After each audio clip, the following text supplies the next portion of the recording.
and gentlemen, this interview will obviously be in English. He arrived last night to the island. He's a star. He'll be part of the Guaynabo Mets. This is why I have this t-shirt, and maybe I feel a little bit like a traitor. Please, let's give a warm welcome to Demarcus Cousins!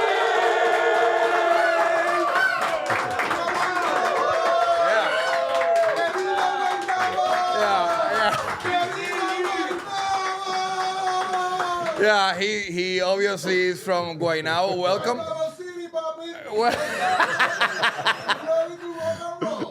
Welcome to Puerto Rico, Boogie. Thank you. Is it your first time here? Nah, this is actually my second time. I spent some time out here, maybe I would say 5 years back. Okay. Came out here for a trip with some friends. Had an incredible time. So this would be my second time returning. I saw in a clip of a podcast you did that your guy was like Carmelo Anthony. Mm-hmm. And Carmelo Anthony has had a big impact here in Puerto Rico. He has roots here. Mm-hmm. I think if it weren't for him, the basketball court in La Perla wouldn't be as cool as it is. Right. It's so cool that he's your guy and now you're here. What are your how do you see this season playing out for you in the Guaynabo Mets? I think it'll play out well. I'm coming here with an open mind. I'm embracing the culture, hoping that, I receive the same energy back. The culture embraces me back.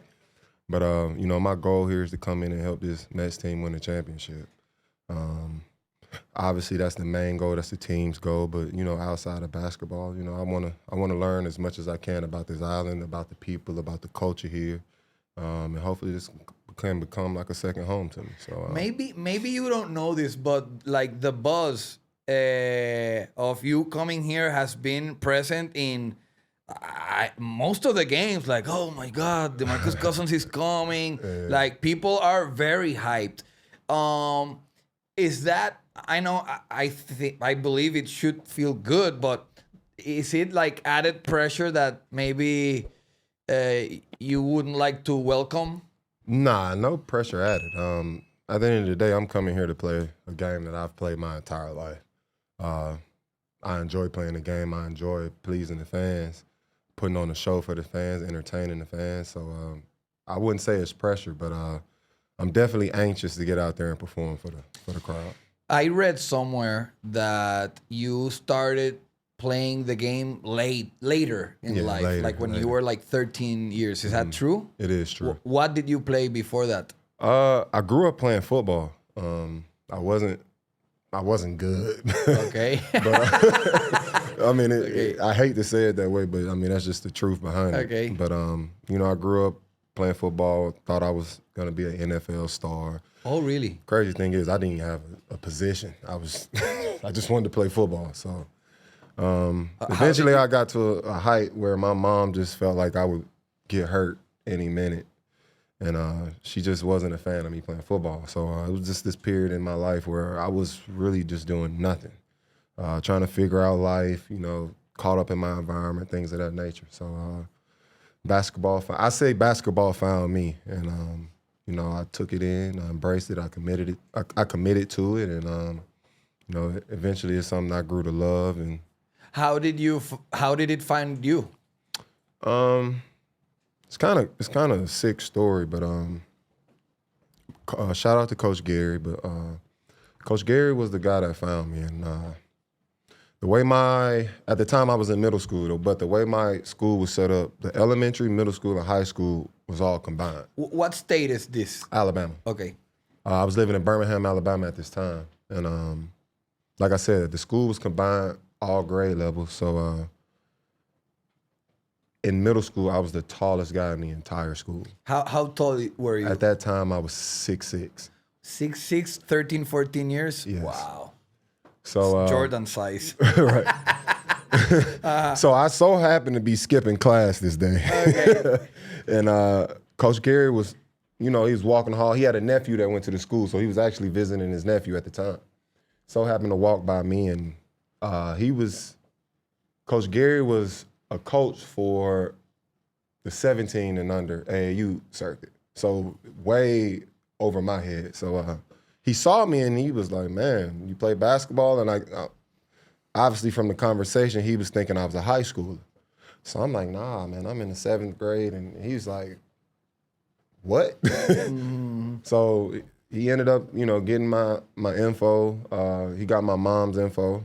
And, he demanded and hoped that I showed up to practice that He drafted you. Basically. Okay. So with that being said, he brought me into the Birmingham Raptor program, and the rest is history, man. What's like, if you're a 13, 14-year-old kid that doesn't know how to play, what are the first skills that you learn? Is it shooting? Is it dribbling? Is it, he's huge, you just learn how to block? Man, honestly, for me, I really don't remember. I can't sit here and say, the first skill I was working on, I mean, by the end of that week, I was playing basketball games. Like, that's how fast it was moving along. So, man, every practice, every game, I got better and better. And in Puerto Rico, obviously, culturally, we're not as tall, but I'm a tall guy, right. And I'm 5'11". And all my life, I heard people say, you should play basketball. So I couldn't imagine how you went through your childhood without everyone saying, that's all what the fuck are you doing not playing basketball? Right, that's all I ever heard. But, I mean, shit, it worked out. So. And you've been known as a big guy that does everything. When did that begin to happen? Honestly, it started early. And with Coach Gary? No, with myself. Okay. And it was more so where I wasn't afraid to try anything. Because like I said, everything I was trying when it came to the game, it was just coming quick, like pause. But it was coming really fast for me. So I just go out there and try things. And I may mess up the first time. I may do a little better on it the second time. By the third time, I'm looking like I've done it my whole life. So Okay. Things just kind of, fell in order for me. And like I said, I was never afraid to try anything on the court. We were talking something about like how do you say it, court or game IQ. We were talking about who was the guy? Rajon Rondo.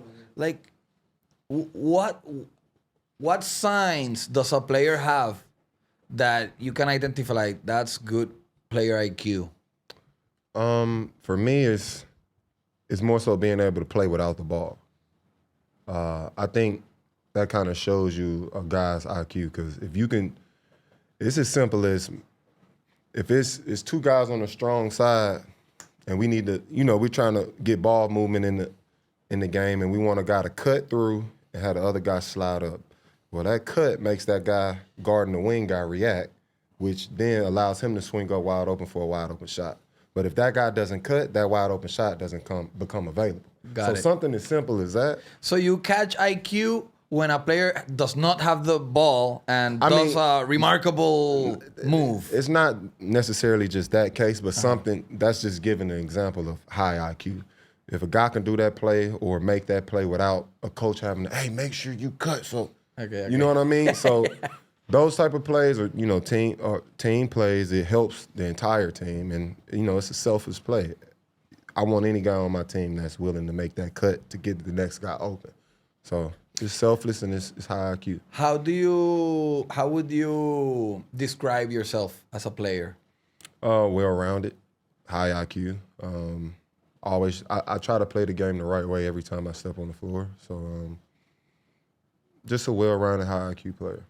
You know what? I obviously this content that we're making, I hope it feels like a warm welcome to the league. This is obviously a national league, and I've been following it really for the last 3 seasons. There have been some changes in the purchases of teams by local big rappers, and this is more or less like we do pop culture themes in our content. So I'm not a long time follower of the Baloncesto Superior Nacional, but I learned in the what was the name of the Jordan documentary?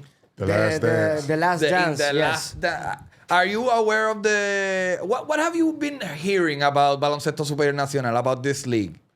I've heard that it's a very competitive league, very physical, and fast at the same time. So that's a lot of talent, a lot of undiscovered talent as well. So I've heard nothing but good things about it. Fun fact, and I learned this in the Last Dance documentary. Phil Jackson was a coach. Phil Jackson was a coach in what team? That was like in the 1970s, like one of the first guys, and also this guy, the assistant coach of him, the one who built the triangle offense. I forgot his name, which is the genius behind Phil Jackson. Is his name is escaping my head. Tex Winners, yes, that guy. They used to be in Puerto Rico, and by the 70s, it was a lot of coaches of United States were coaching this league over here. Wow. Yeah. I think he has said that we are an intense peoples as fans.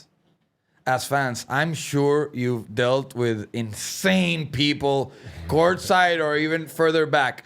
But like, does that play a role in your game? Like the fans? I love feeding off the volume, crowd. for example. Absolutely, I love feeding off the crowd, home or away. More so away when the crowd is against you, and you know, just one play can just suck the energy or kill the spirit. Like, I love that feeling. So it plays in my favor both ways. Okay. So are you playing today? No. When's the first game? When my first one Oh no, Thursday. El jueves. We're not sure yet. Oh, we're not sure. I'm sorry. I hope not put you on the spot. Nah. Okay. Like, what's the procedure? You just arrived. Like, what's your dream scenario in order to play your first game? My dream scenario, well, obviously just, kind of getting settled, trying to find my rhythm out here.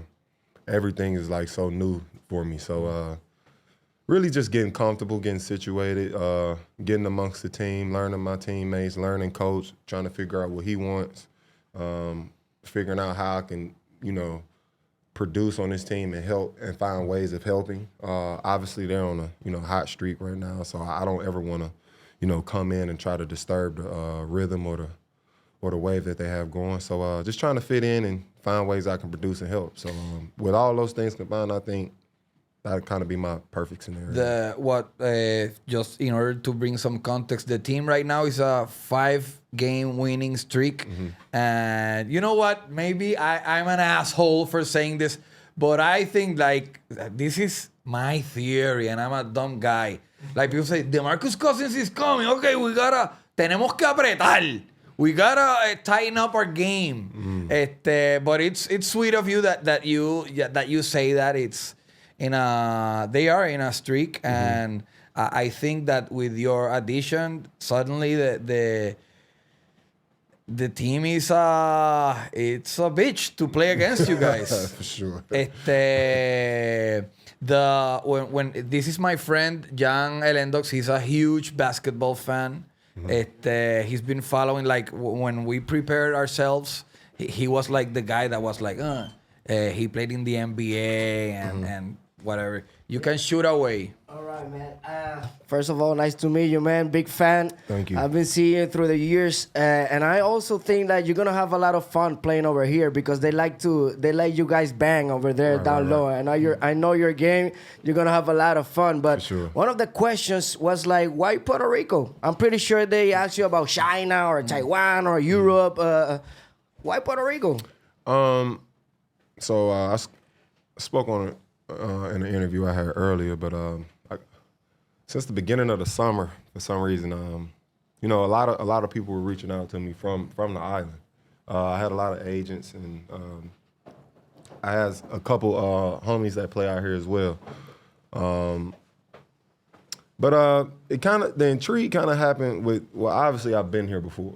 Yeah. So I enjoyed myself. I thought it was an incredible place. The energy, the vibes are, immaculate. But I just didn't know what my future held with, the NBA. So I knew it was a chance I could or could not be signed, and I kind of wanted to prepare myself for my next step or my next move. So kind of did a little research on different situations, and this one, obviously, it was the perfect match for me. I have a good friend out here, Josiah. He's actually a native here. He plays for a team out here, but Okay. he convinced me a lot. Told me a lot of good things about the island. Just told me about the league and how, how things worked here. And he did a lot of, the things he was saying kind of, intrigued me more. You I'm right. like, man, that sounds good. Yeah. Ok, señores, gracias a todo el mundo por estar viendo esta entrevista en inglés. Me estoy votando, déjenme saber en los comentarios. Este episodio ha sido traído a ustedes por el Sports Bar número 1 en Puerto Rico. Me refiero, por supuesto, al 24 Marketplace. Y yo digo el Sports Bar número 1, pero en realidad el número 1 y el número 1.1, porque hay dos localidades. Hay una aquí en Atorrey, en la avenida Chaldón, y el otro es en la avenida Isla Verde, por supuesto, en Isla Verde. Ven al Sports Bar número 1, pásala brutal, come pizza, tómate par de cerveza, ve las peleas, ve los eventos deportivos y comparte con nosotros. Nosotros nos pasamos metidos específicamente en el de la Chaldón. Los esperamos allí. Nos vemos en el Sports Bar número 1, el 24 Marketplace. Ahora sí, seguimos con la entrevista más dura a Demarcus Cousins. And it's getting very competitive, man. Like That's the other like thing. these last 2 years, the guys that have been coming here, they really putting the league very, very competitive. It's getting very hard to play. So, and also I watched the interview you do with KG. I saw that, and you were saying like you feel like right now today you're like the third best center in the league. I do. And my question was like, it's gonna be like who you think is the first and the second, and why? Well, obviously, I can say that. It doesn't mean it's necessarily true. Doesn't mean it's necessarily false. But that's just. I'm a confident person. I'm a competitor till my wheels fall off. The only way I'll ever believe anybody is better is if you absolutely showed me. But obviously, I say I'm third because you have to pay your respects to the two guys that are dominating the league, which is Joel Embiid and Nikola Jokić. Yes. That they've dominated. They're MVP candidates year in and year out. So I obviously want to pay the respects to them. But at the end of the day, me saying I'm the third best doesn't necessarily mean anything. It just I'm really speaking on my confidence as a player. I feel like I can lace them up with whoever you put in front of me, and I'm gonna come out the better player. So that's more so what that's about. But it's no knock to anybody else or. Oh no, definitely. Nothing you're like a that. player, It's more you're a so baller, just yeah. my inner confidence and believing in myself. So Where is that competitiveness born? Some people just don't have that. I think you hit it on the head. It's necessarily you're just born with it. You either have that fire or you don't. You have that competitive edge or you don't. But are you like a competitor? I'm a competitor if in we're everything. playing Monopoly, Yeah. you're gonna really decide. I feel like to I win. could drink this water faster than you. Okay, right now. I'm sure you can. Okay. So I mean, my family hates playing like board games with me and things like that because I'm like I'm gonna win this fucking game. You know That's what I mean? what make you great, man. But Everybody. that's just how I'm wired and that's my DNA. And it also, like he said, that's what helped me become the athlete that I am today because of my competitive nature and my fire and always wanting to be better than the next guy. So like I said, when it goes to me speaking on that, it's no knock to the next person and I could be. We get it. I could be absolutely wrong, but the only way I'll believe it is if you show me. So. Yeah, no, and you're like looking to compete with them. Absolutely. I know you'll be ready if they put you in beat right there. Like, let's go. You know, that is excitement for you, I guess. And also you choose two guys like they also have a lot of skill sets like you can pass, you can do all of that, which is the new era of the centers, I would say, because the centers before they would just put them on the block. That's not true. I think it's just more so embraced now. It's Right? Really? Obviously, the league is embracing it more now because when I was bringing the ball up and passing and averaging these like it wasn't embraced. It was looked. It was yeah. frowned upon. It's like, well, why is he doing that? He should be on the block. Okay. Or I mean, Mark Gasol, Sabonis, the pops, not Yeah, the the young pops, one. yeah. He I used to mean, be a it, great Vlade passer, Diva. too. It's always been guys. It's always been playmaking bigs. It's just not as embraced as it is But now. who Now frowned that I think upon that? Commentators, people on the team, the higher It ups, was just a fans? narrative of positions. Got it. And now the league is turning into a positionless Positionless, league. yeah. So now, if your big man can dribble or pat, let's use the big man to do it. Okay. And back in the day was, if you're 6'10" and above, get on the block and don't move from the block. Like, it's just the game has evolved. It's continuing to evolve. And like I said, it's more so the all-around skill set of a big is more so embraced now. And do you think like that first coach, which I think like give you those so you can do that, help you? Because like I said, other coach on that time when you started doing, they were like, okay, yeah, just shut up, stay there. Like, do you think he helped you with that, or you just show them and that's how everything, became more open for you? I guess. No, like I said, I just think it goes along with the evolution of the game. Everything evolves in life, and this is just another thing. It's continuing to evolve, and I mean, at one point, the point guard only brought the ball up. Now we got the center bringing the ball up, and the point guard is running the wing. So, it's just part of evolution. My theory, this is a dumb guy theory, that when you're a big guy, the dribbling takes longer because the ball needs to move through more space between your hand and the floor. Is that something real? Is that bullshit? I mean, we see Kevin Durant cross over. Yeah, oh Like, my if that goodness. was the case, he wouldn't be doing what he's doing. So Jason Tatum is every bit of 6'9". Like, What's really right? Kevin Durant is every bit of 7 foot. Anthony Davis, like LeBron is 6'9". Like, the list goes on. Yeah, So he's that's so the bullshit narrative. Like, That's what I said. Welcome to my podcast. that's bullshit. And listen, like, I'm pretty sure now it's gonna be the best city you play in your life. But before that, let's play. In the past in the NBA, which is like the best city to play over there? Like, you feel like, oh yeah, we got here. This is my time to rock. It's always fun playing in New York in the Garden. Like, it's so Madison, right? Yeah, it's so intense there. Staples, LA. It's always fun to play there. Chicago is another good city. But really, the most passionate fan bases are always the smaller markets. One of my favorite fan bases I ever play in front of is Sacramento. Like, Sacramento, right? I've never seen a fan base match that energy yet. And I was a part of them when they were actually losing. So and like I said, I've never seen anything like it. So I can only imagine what it's like now that they're on the winning side of things. What was it like? I know we're finishing up, but what was it like? We were speaking about being competitive, playing against LeBron. Kobe. Oh, man, when I was playing against Kobe, I was a young puppy. So it took me about 3 years after playing Kobe to stop being in awe every time I saw Kobe. His name speaks for himself. it's like, crazy, I'm right? just Like least. an aura, right? Like, his name walking speaks. on there. It's fucking Kobe. But like, bro. was it like the energy about like when he was? It's just a killer, bro. Like, it was none of that friendly shit. Like, Kobe barely talked on the court. Right? So, I mean, for me to be like, Kobe said this. Nah, it was probably an eyeball sandwich, and, he ran down the court. So, I mean, he was just a killer, bro.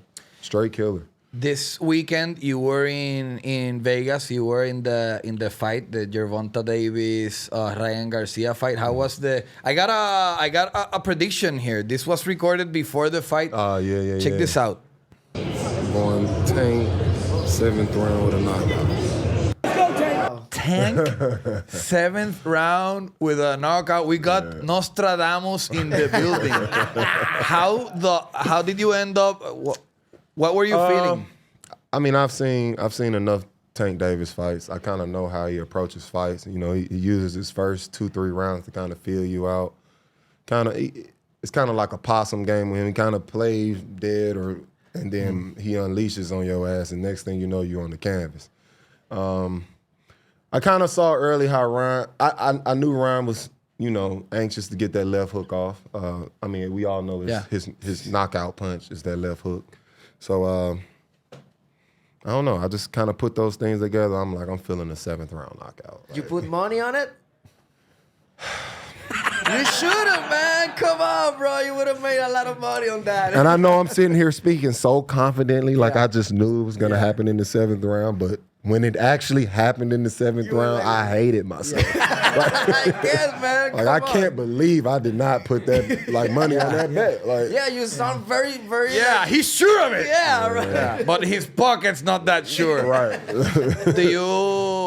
How was the energy there? Oh, incredible, bro. Fight of the year. It was the fight of the year, man. Yeah. Everybody, all the stars came out. The energy was crazy. It wasn't an empty seat in the house. Like, You know what surprised me? That, and this happens frequently with boxing cards, that it doesn't get filled till the last fight.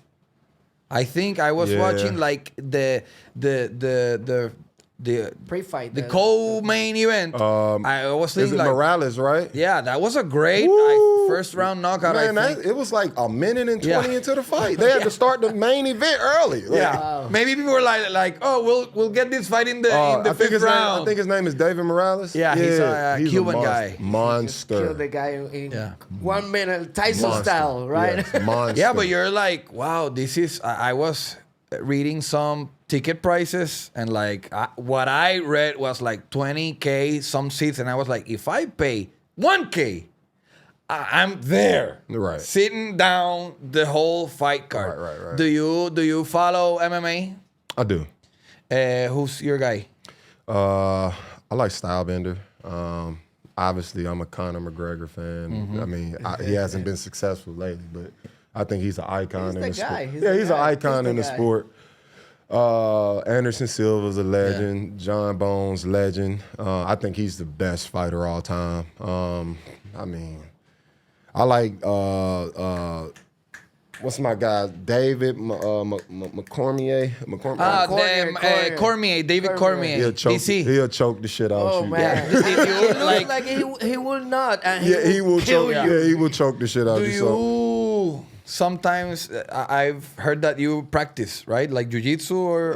Nah. I took taekwondo as a young kid, and I like to box now. So Oh, you box.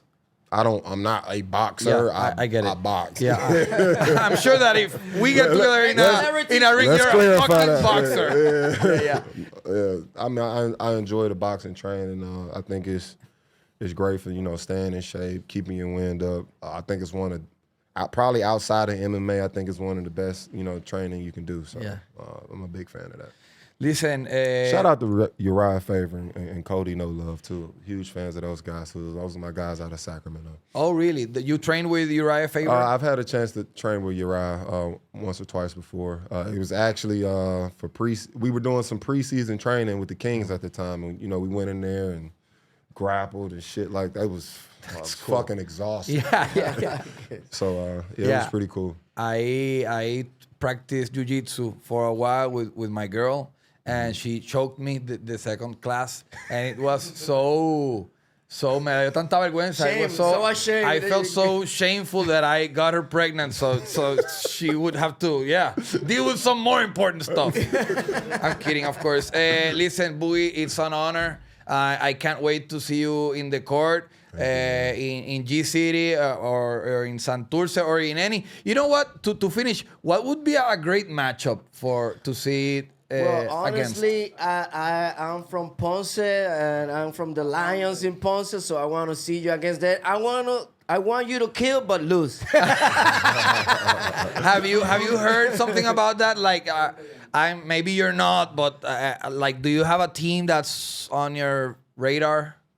Nah. Just let's play whoever. Yeah, I'm gonna approach the game the same regardless of who I'm playing. So. We love it. Señoras y señores, un aplauso a Demarcus Cousins.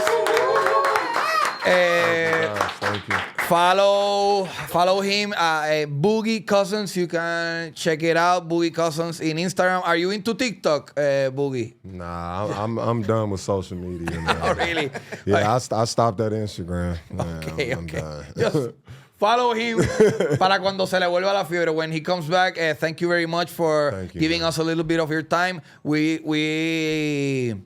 Te deseamos mucho éxito. We want Wish you the best. We wish you the best. Un aplauso a Demarcus Cousins. ¡Suave, Corillo!